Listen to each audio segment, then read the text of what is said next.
चंद्रपुरात एका धार्मिक कार्यक्रमाच्या जेवणातून 100 भाविकांना विषबाधा झाली, तर एका व्यक्तीचा मृत्यू झाला। भद्रावती तालुक्यातल्या माजरी गावात हा धक्कादायक प्रकार घडलाय। रात्री जवळपास 150 भाविकांनी जेवण केलं, त्यानंतर त्यांना उशिरा मळमळ आणि उलटीचा त्रास जाणवू लागला। एअर इंडियाची मुंबई नागपूर फ्लाईट तब्बल 3 तास रखडली होती। शेकडो प्रवासी विमानतळावरच बसून होते, त्यामुळे वैतागलेल्या प्रवाशांनी एअर इंडिया विरुद्ध घोषणाबाजीही केली। नाशिकच्या सप्तशृंगी गडावर धुमाकूळ घालणाऱ्या माकडाला वनविभागानं जेरबंद केलं। या माकडानं आतापर्यंत 3 ते 4 जणांचा चावा घेतलाय। रेस्क्यू टीमने या माकडाला बेशुद्ध करून जेरबंद केलं। करवीर निवासिनी अंबाबाई देवीचं दर्शन आज आणि उद्या 2 दिवस बंद राहणार आहे। या काळात पुरातत्व विभागाच्या वतीनं देवीच्या मूर्तीवर संवर्धन प्रक्रिया केली जाईल। अंबाबाईच्या मूर्तीची झीज झाल्यानं तातडीनं संवर्धन प्रक्रिया केली जाते। या काळामध्ये देवीची उत्सव मूर्ती अमृत नोनी आर्थो प्लस, ये एक प्रूवन फॉर्मूला है। इसमें मौजूद नोनी फल के गुण और आयुर्वेदिक जड़ी बूटियां शरीर को जरूरी पोषक तत्व देने के साथ साथ हड्डियों और जोड़ों के घिसने, उनमें होने वाले सूजन और दर्द को रोकने में मदद करता है। दर्द मुक्त जीवन के लिए अमृत नोनी आर्थो प्लस मंदिराबाहेर पितळी उंबऱ्याबाहेर दर्शनासाठी ठेवली जाईल।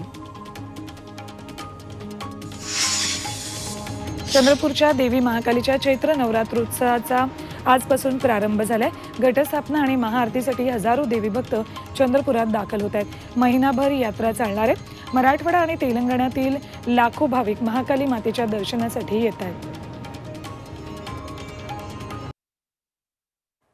भंडाऱ्यातल्या लाखनीमध्ये भरधाव ट्रकनं दुचाकीला जोरदार धडक दिली। या धडकेत दुचाकीस्वार शिक्षिकेचा जागीच मृत्यू झाला। लाखनी पंचायत समितीसमोरच हा अपघात झालाय। सांगलीच्या बामणोलीत सुगंधी तंबाखू आणि गुटखा कारखान्याचा पर्दाफाश केलाय।